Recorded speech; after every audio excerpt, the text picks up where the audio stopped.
रखना हमको बेगाना लगता है, हम तेरी यादों में खोए रहते हैं। आज लोग हमें पागल दीवाना कहते हैं,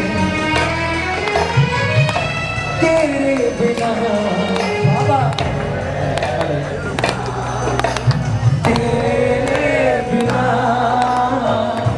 नामुमकिन है जिंदगी का गुजारा सारे। बोल सच्चे दरबार की बोल श्याम प्यारे की बोल लखदातार की। सभी श्याम प्रेमियों को पता है कि चुलकाना में शीश का दान हुआ, नाम मिला, परीक्षा मिली। चुलकाना में शीश का दान ना होता तो वह खाटू श्याम भी ना होता। बोल सच्चे दरबार की बोल चुलकाना धाम की। सभी श्याम प्रेमियों चुलकाना की पावन भूमि पर दिया, लेकिन इतना नहीं पता कि बाबा कैसे खाटू जी पहुंचे। बाबा का वो शीश म्यूजिकल ग्रुप से प्रार्थना करेंगे, एक बार भाव लेकर चलेंगे बाबा के श्री चरणों में।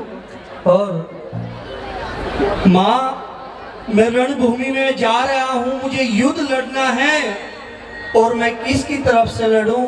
और माँ ने जब उनको आशीर्वाद दिया कि बेटा जो पक्ष आपको हारता नजर आए आपने उस पक्ष का आपने साथ देना, इसीलिए बाबा को हारे का सहारा कहा जाता है। बोलो हारे के सहारे की जय।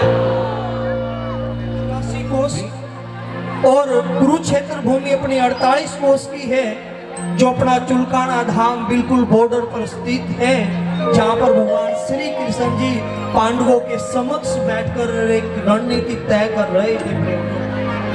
लेकिन भगवान ने देखा कि वीर बबरिक मां से आशीर्वाद लेकर चल पड़ा है, अगर वो युद्ध भूमि में पहुंच गया तो प्रेमियों ये युद्ध कभी भी समाप्त नहीं होगा।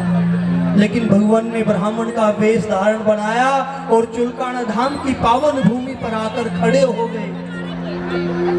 लेकिन वीर बबरिक नीले घोड़े पर सवार होकर आ रहा था, लेकिन भगवान ने एक माया रची, एक दिव्य दृष्टि स्तंभ बनाया ताकि घोड़े को दिखना बंद हो जाए, जैसे एक दीवार सामने खड़ी हो जाती है। जैसे ही नीले घोड़े के कदम चुलकाना धाम की पावन भूमि पर पड़े और वो स्तंभ सामने नजर आया और घोड़ा रुक जाता है। लेकिन वीर बबरिक घोड़े से नीचे उतरते हैं, देखते हैं जंगल में दो ब्राह्मण एक वृक्ष की छाया में एक वृक्ष के नीचे खड़े हैं।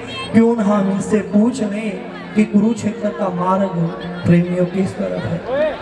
लेकिन वीर बबरिक जी गए ब्राह्मण के पास, का ब्राह्मण को प्रणाम किया, अपना परिचय दिया कि जी मैं वीर बबरिक और मैं कुरुक्षेत्र जा रहा हूँ, कृपया करके मुझे मार्ग दिखाएं, वो रास्ता बताएं जहाँ से कुरुक्षेत्र जाया जाए। लेकिन भगवान श्री कृष्ण जी उनके सामने एक रणनीति तय कर रहे हैं, एक चाल चलते हैं। श्याम दाम दंड भेद हर रणनीति का प्रयोग करते हैं ताकि वीर बबरिक डर के वापसी यहाँ से लौट जाए।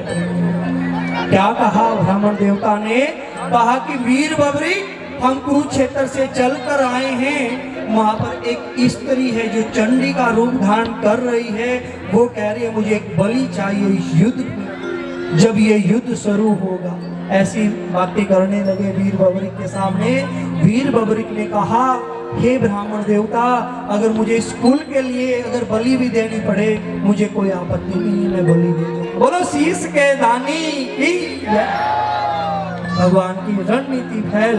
फिर दोबारा फिर एक चाल फिर चलते हैं, कहते हैं वीर बबरिक के पास तो 3 बाण हैं और उन बाणों में इतनी पावर है कि वो एक लोक का विनाश कर सकते हैं। बोला जी ये रे मेरे पास। बोला कि मैं कैसे माने कि आप वीर बबरिक हैं और आपके पास इन बाणों में इतनी पावर है। चलो भाई चलो। तो बोला प्रभु मुझे वीर बबरिक सिद्ध करने के लिए क्या करना पड़ेगा, हुक्म करें यहाँ। बोला कि वीर बबरिक जिस वृक्ष की छाया में हम खड़े हैं ये इस पीपल के वृक्ष की शाखाएं, इन पत्तों में इतने पत्ते हैं कि वो एक लोग से कम भी नहीं है। आप इसके हर पत्ते में छेद करके दिखा दो, आपको मान जाएंगे वाकई में वीर बबरिक है। वीर बबरिक ने तरकस से बाण निकाला प्रेमियों और मस्तिष्क पे लगाया। भगवान श्री कृष्ण ने एक पत्ता तोड़ा और पैर के नीचे छुपा लिया प्रेमी। हर पत्ते में छेद होता हुआ भगवान श्री कृष्ण जी के पैर पे आके खड़ा हो जाता है प्रेमी। कहा, हे ब्राह्मण देवता, मेरे बाण को संशय है, डाउट है कि कोई पत्ता आपके पैर के नीचे ना छुपा हो, कृपया करके इस पैर को पीछे हटा लें। जैसे भगवान उसको पीछे हटाते हैं उसमें भी छेद हो जाता है। फिर भगवान श्री कृष्ण जी उस माया को देखा, भगवान ने उस शक्ति को देखा जो वाकई में एक बाण में इतनी पावर थी कि वो एक लोग का विनाश कर सकते हैं। फिर भगवान उनके एक है ना, पहले मनोबल गिरा रहे थे ताकि वीर बबरिक वापसी लौट जाए, तो फिर वीर बबरिक का मनोबल बढ़ाने लगे कि वाकई में आप वीर बबरिक हैं, महादानी हैं, माँ क्षत्रिय हैं, अब आप जा सकते हैं। भगवान की एक ना चली, लेकिन माँ को उन्होंने आदेश कर दिया, माँ सरस्वती को आदेश किया, मां की जीवा पर कंठ पर आप विराजित हो जाओ। अगर ये रणभूमि में पहुंच गया तो ये युद्ध कभी भी समाप्त नहीं होगा। मां उनकी कंठ पर विराजित हो गई वीर बबरिक। बाबा को पहले वीर बबरिक के नाम से जाना जाता था प्रेमी। जैसे ही मां उनकी कंठ पर विराजित हुई, एक दो कदम पड़े थे तो वीर बबरिक के मन में एक भाव आया प्रेमियों। वो क्या भाव कि आज तक किसी ब्राह्मण देवता ने, भाई किसी ब्राह्मण ने आज मेरी परीक्षा ली है प्रेमियों। मुझे पता था कि इस बाण में इतनी पावर है, लेकिन चलती हुई नहीं देखी थी प्रेमियों। उन्होंने सोचा किसी ब्राह्मण द्वारा मेरी परीक्षा ली गई है, मैं इसको कुछ दान स्वरूप भेंट दूं। वापसी आते हैं ब्राह्मण से कहा, हे ब्राह्मण देवता, मांगो जो आपने मांगना है मैं आपको दूंगा। मैंने भी वो परीक्षा दी है और वो शक्ति भी देखी है जो मात्र एक बाण से हर पीपल के वृक्ष को बीत दिया। वो पीपल आज भी चुलकाना धाम की पावन भूमि पर मौजूद है। जो ये सारा वाक्य हो रहा है चुलकाना धाम में प्रेमियों, आज भी आप देख सकते हैं। प्रत्यक्ष प्रमाण की जरूरत नहीं है। तो भगवान ने कहा, वीर बबरिक आप अब रणभूमि में जा रही हैं, युद्ध भूमि में जा रही हैं, आपके पास अब कुछ नहीं है देने के लिए। बोला, प्रभु मरे जिए क्या पता अगला समय कैसा हो, मांगो जो आपने मांगना है। बोला कि वीर बबरिक ऐसे नहीं, आप हमारे को वचन दो। तब भगवान श्री कृष्ण जी उनसे वचन मांगते हैं और वीर बबरिक जी उनको वचन दे देते हैं। और वचन में भगवान श्री कृष्ण जी क्या मांगते हैं उनसे? शीश दान। क्या मांगते हैं प्रेमियों? शीश दान। वीर बबरिक से शीश दान मांग लिया। वीर बबरिक सोचने लगा कि एक ब्राह्मण का कर्म नहीं है किसी की बलि लेना, किसी का शीश दान लेना। कहा, हे ब्राह्मण देवता, आप कोई साधारण ब्राह्मण नहीं है। एक ब्राह्मण कपड़ा, रोटी इत्यादि मकान कुछ ले लेगा, लेकिन किसी का शीश दान नहीं ले सकता। आप अपने रूप में आओ। मुझे डाउट वही हो गया था जब मेरा एक बाण पूरे एक लोक का विनाश कर सकता है कि वो आपके पैर को नहीं छेद कर पाया। कि आप अपने विराट रूप में आओ, क्यों नहीं कर पाया प्रेमियों? भगवान श्री कृष्ण जी के पैर में पद्म था और उस पद्म को कोई भी पावर नहीं छू सकती प्रेमियों, इसीलिए वो बाण रुक गया था प्रेमियों। इसलिए उनके साथ दो ब्राह्मण थे। एक ब्राह्मण कौन थे? अर्जुन जी थे, जिन्होंने मछली की आंख में छेद कर दिया था।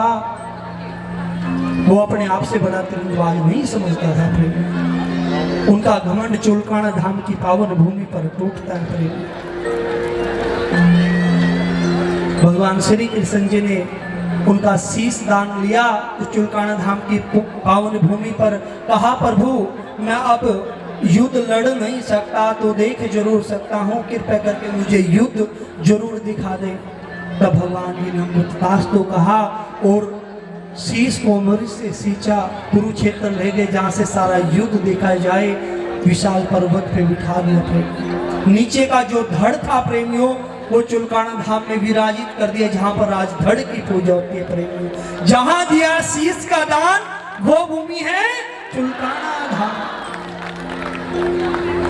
सारा युद्ध देखते हैं, वीर बबरिक कौरवों और पांडवों के बीच युद्ध चल रहा था।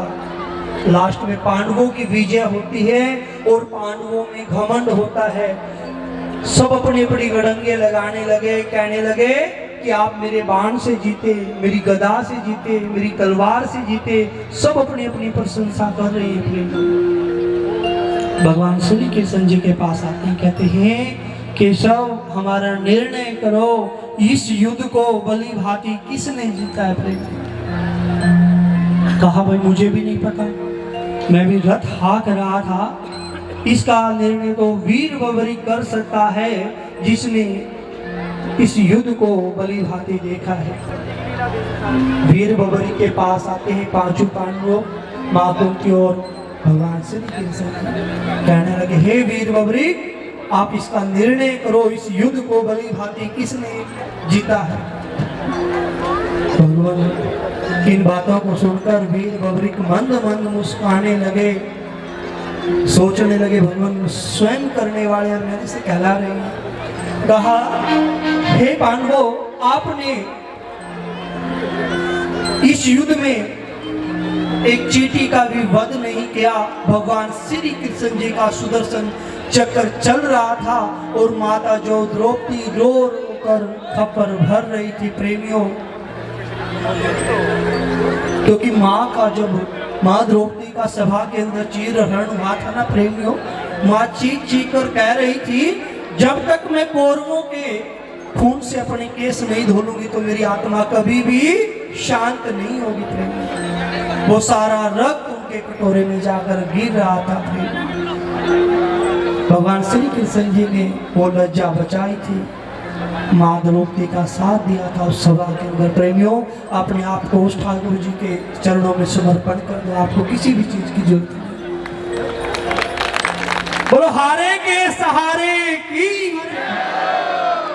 तब फिर भगवान श्री कृष्ण जी ने वीर बबरिक से इस निर्णय को सुनकर बड़े खुश हुए और अपना श्याम नाम दे दिया प्रेमियों, जो आज श्याम नाम से जाने जाते हैं और आज हर घर में पूजा होती है प्रेमियों।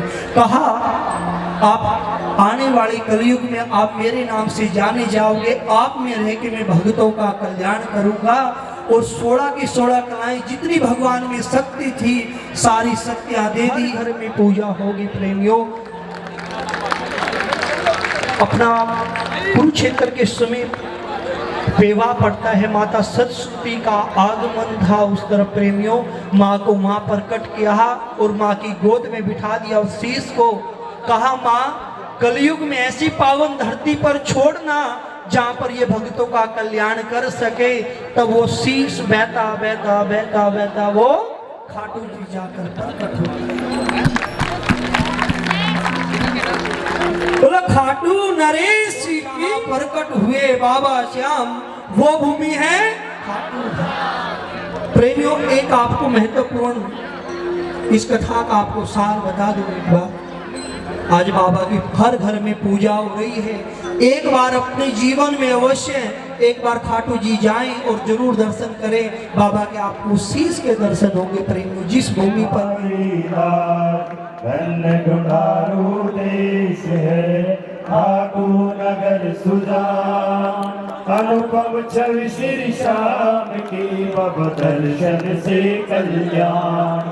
शाम शाम तो मैं रटू, शाम है जीवन प्राण। शाम भगत जग में बड़े, उनको करूं प्रणाम। खाटू नगर के बीच में बब बड़ो आपको दान। फागुन शुक्ला मेला भरे, जय जय बाबा श्याम। फागुन शुक्ला द्वादशी बब उत्सव भारी हो, मेरे बाबा के दरबार से खाली जाए न कोई। उमापति लक्ष्मीपति सीतापति श्री राम, लज्जा सन की राखियो हाथ के बाबा शाम। पान सुपारी लायची इतर सुगंध भरपूर, सब भक्तन की विनती बाबा दर्शन देव हुजूर। आलू सिंह तो प्रेम से बाबा धरे शाम को ध्यान, श्याम सेवक पावे सदा श्री श्याम कृपा से मान। जय श्री श्याम जय श्री श्याम हटुआल बाबा जय श्री श्याम। नीलो घोलो लाल लगा जा पर बैठो बाबा श्याम। जय श्री श्याम जय श्री श्याम हटुआल बाबा जय श्री श्याम। धन गुणारू देश है ठाकुर नगर सुजान, अनुपम छवि श्री श्याम की बाबा दर्शन से कल्याण। श्याम श्याम तो मैं रटूं, श्याम है जीवन प्राण। श्याम भगत जग में बड़े उनको करूं प्रणाम। ठाकुर नगर के बीच में बाबा बड़ो आपको दान। फागुन शुक्ला मेला भरे जय जय बाबा श्याम। फागुन शुक्ला द्वादशी बाबा उत्सव भारी हो, मेरे बाबा के दरबार से खाली जाए न कोई। उमापति लक्ष्मीपति सीतापति श्री राम, लज्जा सन की राखियो हाथ के बाबा श्याम। पान सुपारी लायची इतर सुगंध भरपूर, सब भक्तन की विनती बाबा दर्शन देव हुजूर। आलू सिंह तो प्रेम से बाबा धरे शाम को ध्यान, श्याम सेवक पावे सदा श्री श्याम कृपा से मान। जय श्री श्याम जय श्री श्याम हटुआल बाबा जय श्री श्याम।